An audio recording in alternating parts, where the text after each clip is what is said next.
दी bright future teaching centre में आप लोग का एक बार फिर से स्वागत है। आज मैं आप लोग को क्लास 10th का समांतर श्रेणी के बारे में पढ़ाने जा रहे हैं। देखिए इसमें जो है समांतर श्रेणी पढ़ने से पहले उसका हम लोग बेसिक कॉन्सेप्ट देखेंगे। तो क्या होता है देखिए बेसिक उसमें पढ़ने से पहले हम लोग अनुक्रम के बारे में जानेंगे। ठीक है, जानेंगे इसमें अनुक्रम के बारे में। अनुक्रम से पहले हम लोग एक क्रम जानते हैं, जैसे क्रम पहले से हम लोग जानते हैं क्रम क्या होता है। तो जैसे हम लोग सीखे हैं, अभी तक यही सीखे हैं आरोही क्रम।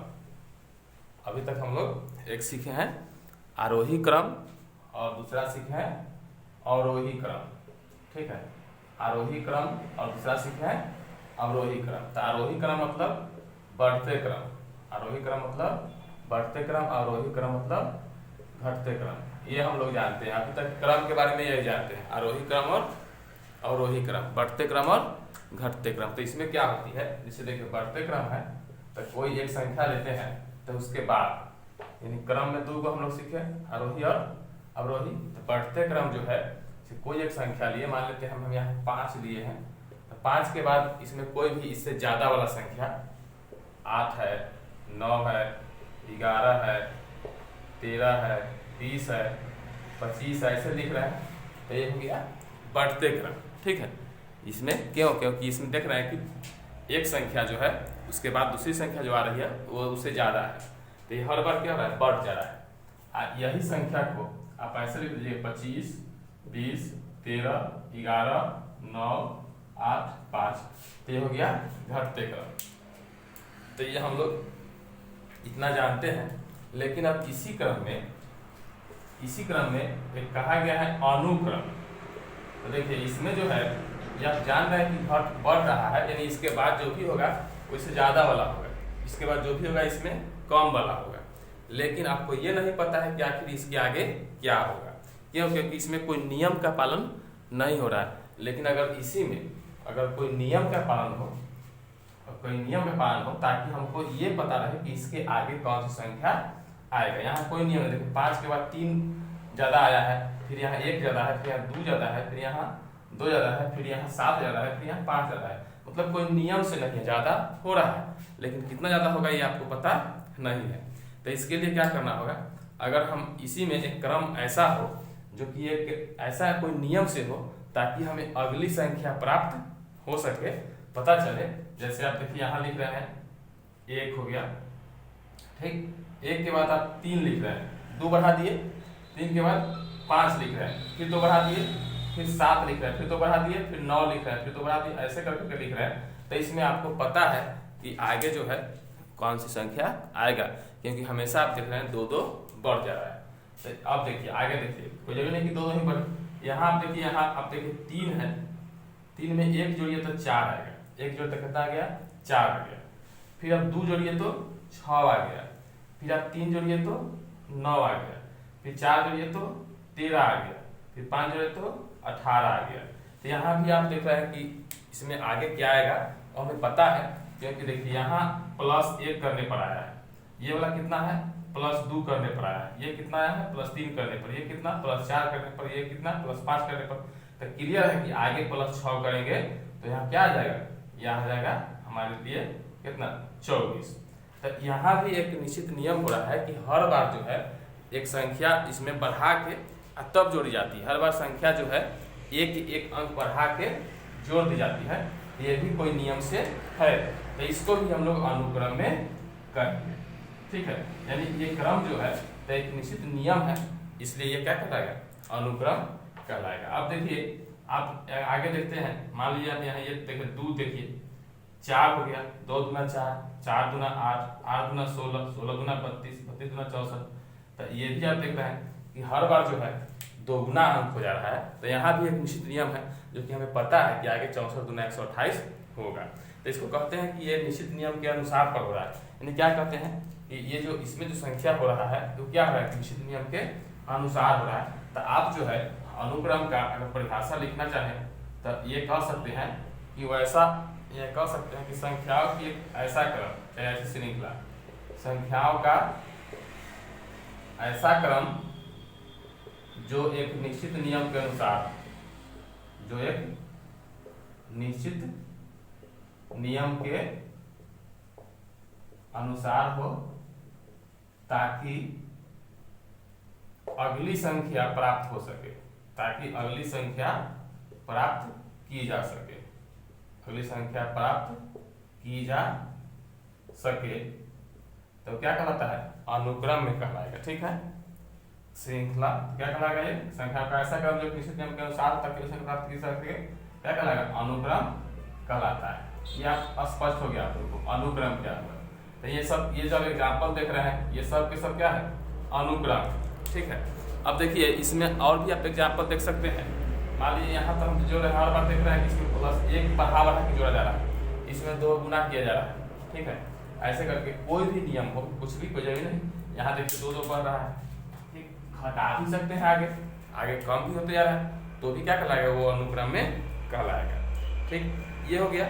अब देखिए अनुक्रम का जो पद है, तो अनुक्रम के अगर nवां पद है, अनुक्रम के nवें पद जो है, nवें पद को हम लोग क्या करते हैं, tn या an से सूचित करते हैं, tn या an से सूचित करते हैं। ठीक है, tn भी कह सकते हैं और an भी कह सकते हैं। अब देखिए इसमें अगर आप कहते हैं पहला पद, क्लियर है, tn, nवां पद तो tn, पहला पद तो t1, पहला पद तो t1।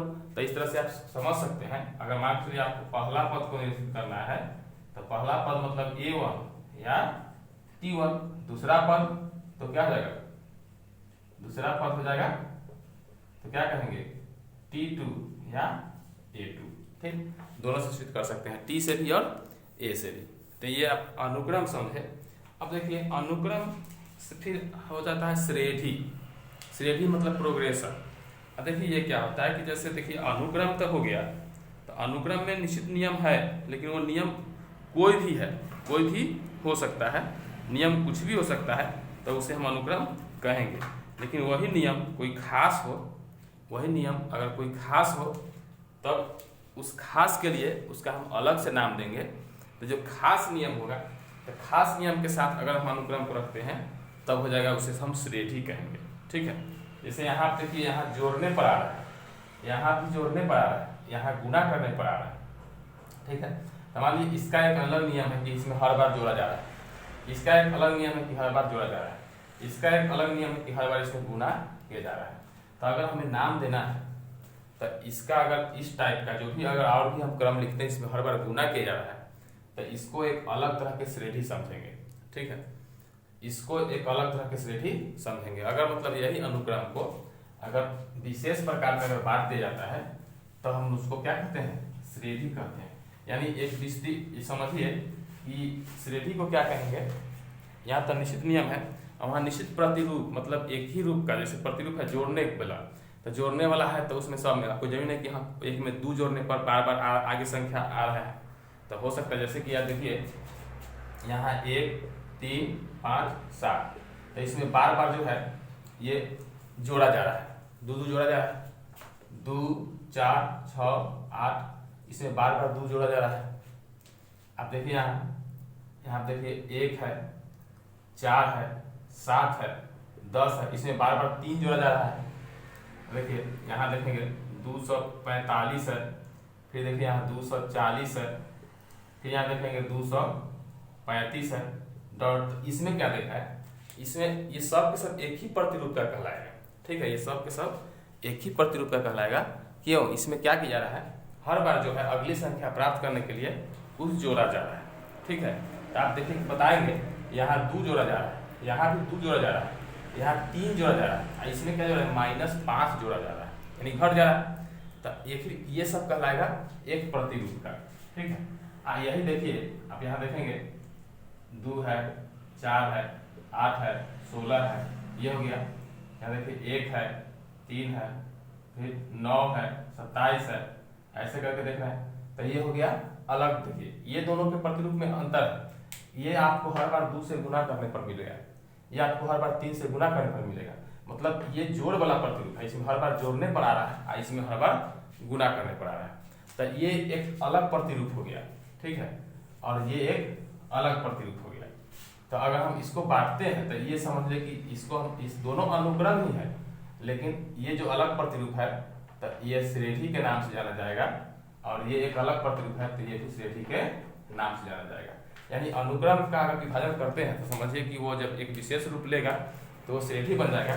तो अब इसमें जो है इसका जो अब श्रेणी तो ये भी है, श्रेणी ये भी है, लेकिन ये अलग प्रतिरूप है, ये अलग प्रतिरूप है, तो इसमें इसका हम विशेष नाम देंगे अलग, तो इसको कहते हैं हम लोग समांतर श्रेणी। ठीक है, इसको कहते हैं गुणोत्तर श्रेणी।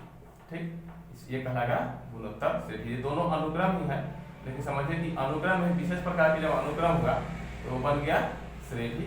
ठीक है, और उसका नाम अलग अलग हो गया। ठीक है, तो इस तरह से जो है श्रेणी हम लोग 3 को पढ़ेंगे, लेकिन अभी हम लोग को एक ही पढ़ना है। देखिए जैसे श्रेणी कितने होते हैं, तो ये आप पहले जान लीजिए कि श्रेणी क्या होता है। श्रेणी कहेंगे अर्थ प्रोग्रेशन। देखिए श्रेणी यानी ये होगा प्रोग्रेशन। ठीक, ये हो गया प्रोग्रेशन। तो क्या कहलाएगा इसमें कि यदि किसी अनुक्रम के पद इस तरह लिखे गए हो कि एक निश्चित प्रतिरूप का क्या है अनुसरण करते हो, तो ऐसे अनुक्रम को हम लोग क्या कहेंगे, श्रेणी कहेंगे, है ना। क्या कहेंगे कि किसी अनुक्रम, यदि किसी अनुक्रम के,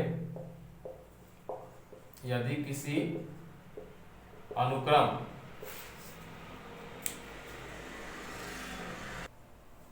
चलिए देखिए यहाँ जो है क्या लिखा है कि यदि किसी अनुक्रम के पद इस तरह से लिखे गए, मतलब पद जो लिखा था इस तरह लिखे गए हो कि वो एक निश्चित प्रतिरूप का अनुसरण करते हैं। नियम है, ये प्रतिरूप है, मतलब अलग अलग जो भी इसमें आएगा, अब इसमें बहुत सारा आएगा, जो भी आएगा सब इसे जोड़ने वाला आएगा। बताया था आपको कि सब में 2 जोड़ने पर कोई में आ रहा है, कोई में 3 जोड़ने पर आ रहा है, तो आखिर सब में देख रहे हैं कि जोड़ का प्रतिरूप आ रहा है इसमें हर बार, कोई में गुना का प्रतिरूप आएगा, तो जो जोड़ का प्रतिरूप आएगा वो अलग तरह के श्रेणी, जो गुना का प्रतिरूप आएगा वो अलग तरह के श्रेणी इसमें हो जाएगा। इस तरह से श्रेणी जो है, देखिए श्रेणी के प्रकार यहाँ होता है 3 प्रकार। श्रेणी के प्रकार जो है होते हैं 3 प्रकार, भले हम लोग पढ़ेंगे यहाँ 10th क्लास में एक ही। देखिए यहाँ जो है पहला है समांतर श्रेणी। ठीक है, पहला है समांतर श्रेणी, जिसको हम लोग कहते हैं अर्थमेटिक। ठीक है, इसको कहते हैं अर्थमेटिक प्रोग्रेशन। ठीक है, ये हो जाएगा अर्थमेटिक प्रोग्रेशन। ठीक, ये हो जाएगा अर्थमेटिक प्रोग्रेशन। ठीक है, अब देखिए दूसरा आ जाएगा गुणोत्तर, गुना वाला जो आएगा, सो गुना का प्रतिरूप बनेगा इसमें, जैसे ज्योमेट्रिक प्रोग्रेशन। ठीक, ये हो जाएगा। अब देखिए उसी तरह से भाग वाला भी बनता है, तो उसको कहते हैं हरात्मक श्रेणी।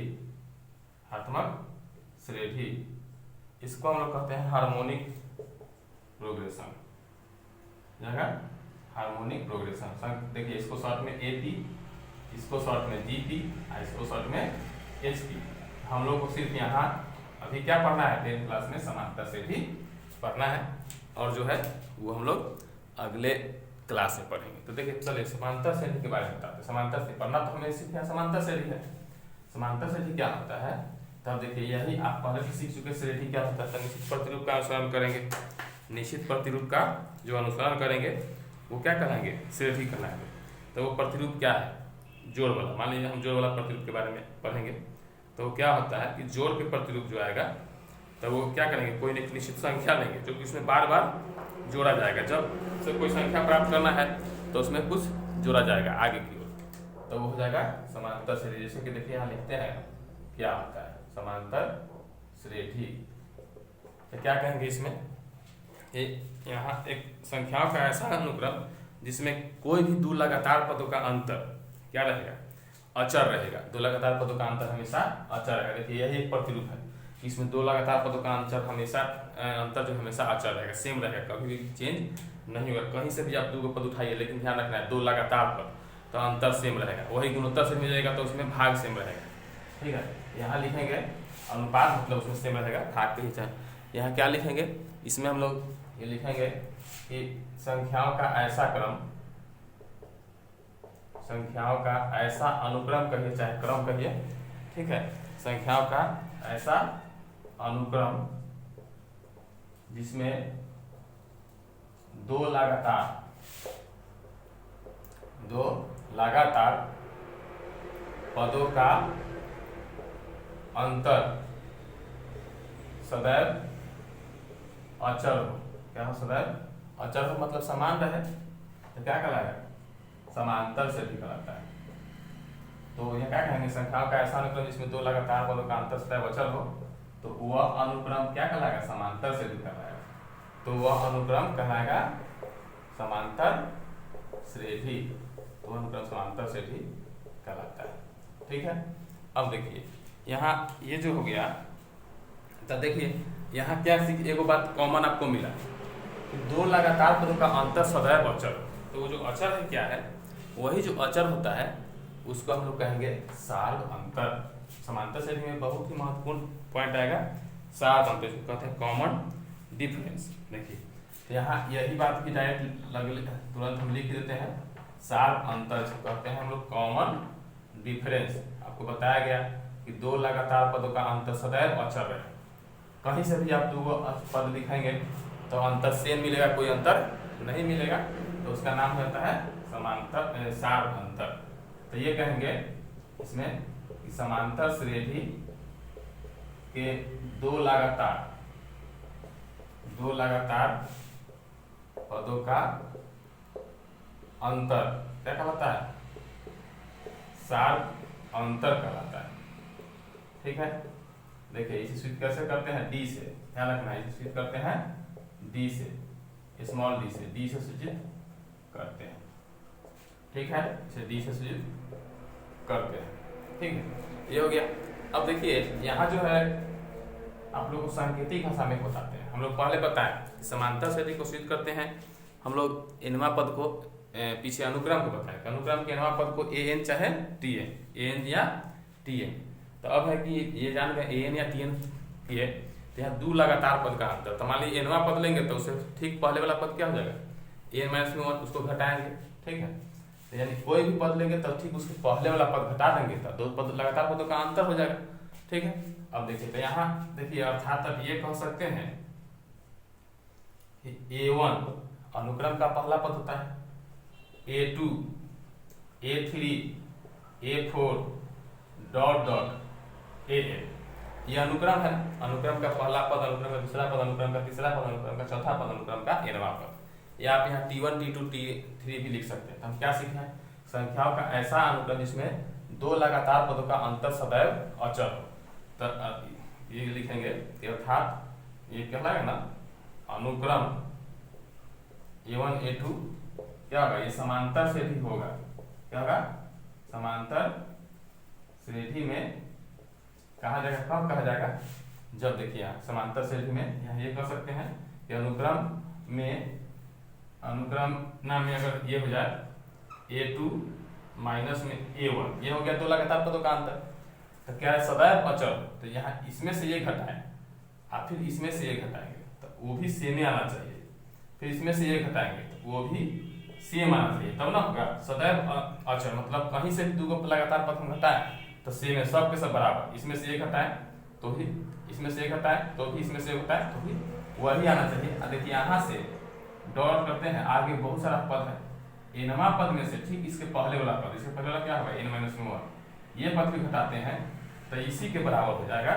तो ये अचर रहेगा, मतलब सब जगह सेम ही आएगा। यहाँ भी जो आया वही यहाँ भी आएगा, वही यहाँ भी आएगा।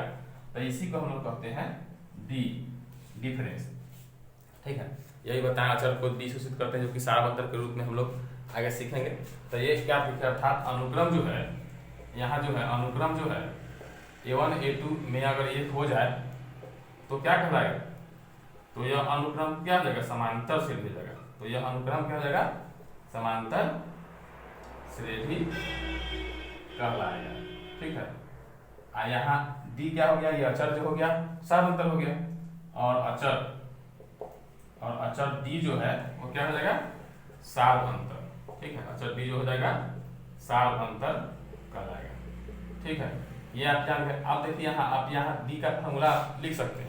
डी क्या देखें? एनवा पद में से n-1वां पद घटाएं, तब तक क्या हो जाएगा? सार्ध अंतर निकालने के लिए कहीं भी सार्ध अंतर निकालना हो, यानी सार्ध अंतर का फॉर्मूला हो जाएगा सार्ध अंतर डी इक्वल टू एनवा पद में से n-1, यानी ठीक उसके पहले वाला पद घटा देंगे तो ये निकल जाएगा आपका सार्ध अंतर। देखिए अब आपको आपको अगर कहीं A1 A2 A3 के जगह पर अगर TN लिखा हुआ हो तो आप उसको गलत नहीं समझेंगे, वो भी ठीक है। ठीक है, अब देखिए इससे हम लोग आपको सिखाएंगे और समांतर श्रेणी का एनवा पद कैसे ज्ञात करेंगे। तो यहाँ आप ये जान गए कि समांतर श्रेणी के पद को सिद्ध करते हैं हम लोग ए से। देखिए समांतर श्रेणी का एनवा पद ज्ञात करना, ठीक है, एनवा पद ये निकालेंगे। तो देखिए एनवा पद का मतलब हो गया कि व्यापक पद, इसको व्यापक पद भी कह सकते हैं। आप ये भी कह सकते हैं कि समांतर श्रेणी का व्यापक पद। तो व्यापक पद का मतलब हो गया कि फॉर्मूला बन जाएगा, उस व्यापक पद के फॉर्मूला से आप कोई भी पद ज्ञात कर सकते हैं, कहीं से भी, दूसरा तीसरा चौथा पांचवा कोई पद जो है एनवा पद कहिए चाहे व्यापक पद कहिए, एनवे पद को ही व्यापक पद कहते हैं। तो इसके लिए क्या करना पड़ेगा, हमें कुछ संकेत का प्रयोग करना पड़ेगा। मान लीजिए हम यहाँ ये जो है समांतर श्रेणी है, तो समांतर श्रेणी को समांतर श्रेणी पद को हम क्या कर सकते हैं, A1 A2 स्विच करते हैं, ये जानते हैं। अब देखिए ये हम जानते हैं कि ये आप देखिए माना कि क्या रहेगा, समांतर श्रेणी का प्रथम पद A मान लिए, ठीक है, प्रथम पद A एवं सार्वअंतर, जो अभी सीखे हैं सार्वअंतर, वो क्या है, सार्वअंतर क्या है, D है। माना कि समांतर श्रेणी का प्रथम पद एवं सार्वअंतर D है। ठीक, ये हो गया पहला पद A और दूसरा सार्वअंतर D। तो D क्या आया था, पता है कि दो लगातार पदों का अंतर था, दो लगातार पदों का अंतर था। चलिए देखिए, तो ऐसे वो जो है आपको यहाँ जो है एक बार क्या करते हैं, पहले सार्वअंतर निकालना सिखा देते हैं। देखिए ये जो है पहले आप यहाँ सार्वअंतर निकालना सीख लीजिए, इसे मैंने बताया। जैसे कि देखिए मान लीजिए यहाँ 2 4 6 8 10 12 दिया हुआ है, ठीक है। तो इस तरह से जो दिया हुआ है, तो ये जो क्या है, ये समांतर श्रेणी में है, तो इसमें अगर D निकालना हो तो हम क्या सीखें, कहीं से भी कोई दो पद का अंतर निकालेंगे। तो 4 माइनस में 2 आ गया, ये हो गया सार्वअंतर। आप कहीं से भी निकालिए ना, आप यहाँ 8 माइनस में 6 कीजिए तो भी तो 2 ना आएगा, कहीं से भी निकालिए 8 माइनस में 6 कीजिए तो भी क्या आएगा, 2 आएगा। तो ये सब हो गया। अब देखिए ये 2 आ गया, तो इसका मतलब क्या है, इसमें 2 पर वृद्धि हो रहा है, देख रहे हैं, 2 जोड़ने पर 4 आ गया, फिर 2 जोड़ने पर 6 आ गया, फिर 2 जोड़ने पर 8 आ गया, फिर 2 जोड़ने पर 10 आ गया, यानी सार्वअंतर 2 जो आया ना, तो इसका मतलब ये हुआ कि हर बार हर अगले पद में 2 है, इसमें जोड़ा गया है।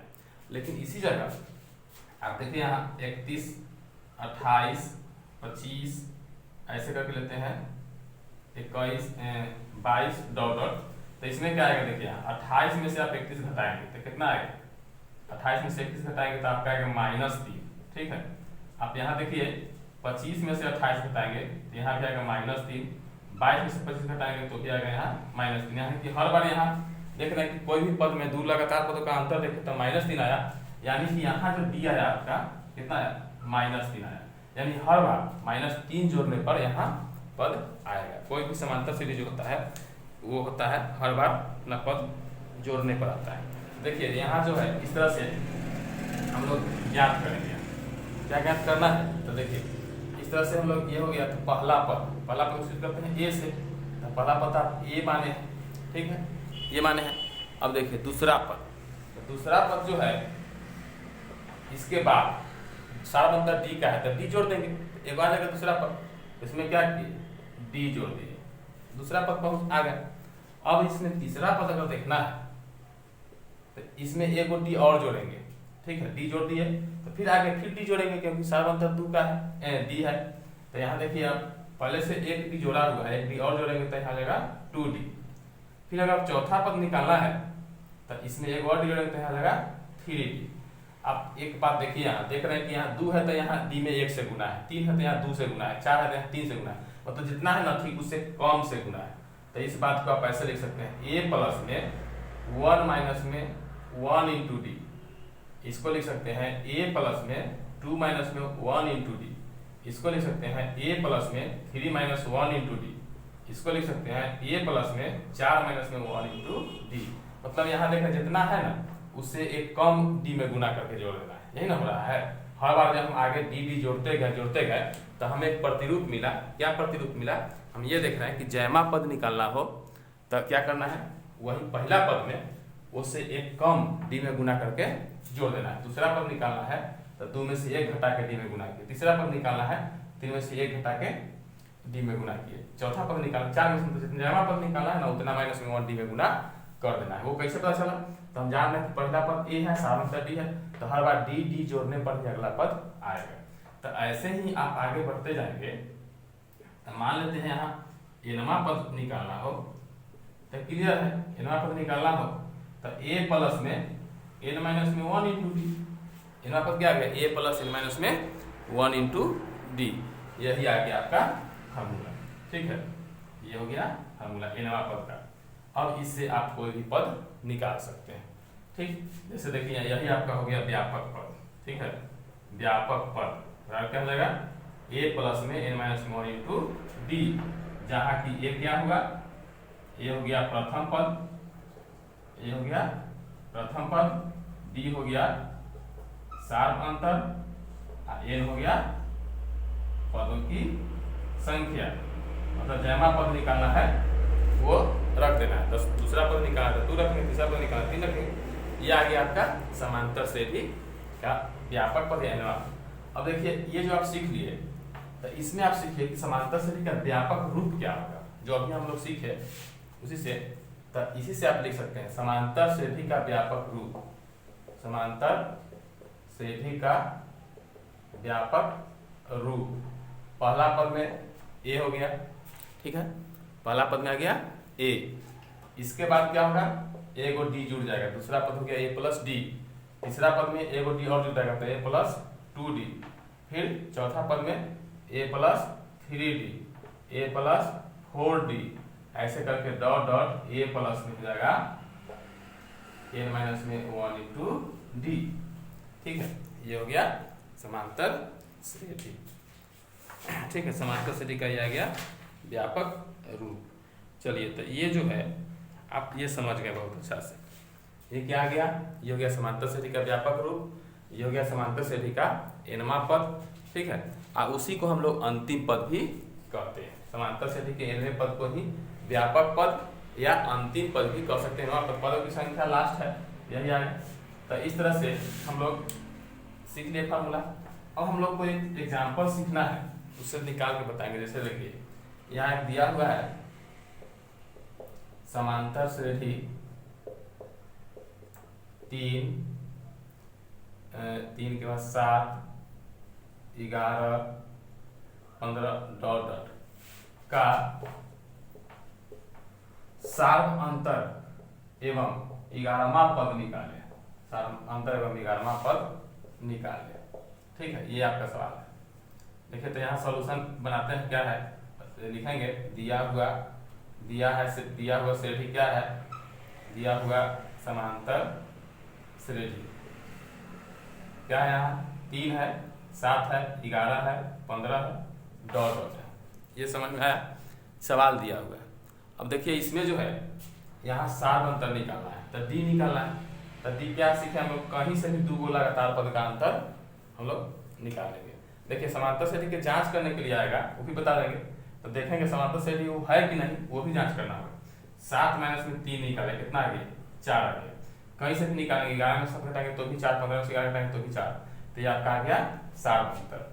ठीक है, डी का मान आ गया। अब देखिए यहाँ पहला पद क्या है? a है। यहाँ a बराबर क्या है? 3 है ना? तो यहाँ क्या पद निकालना है आपको? 11वां पद।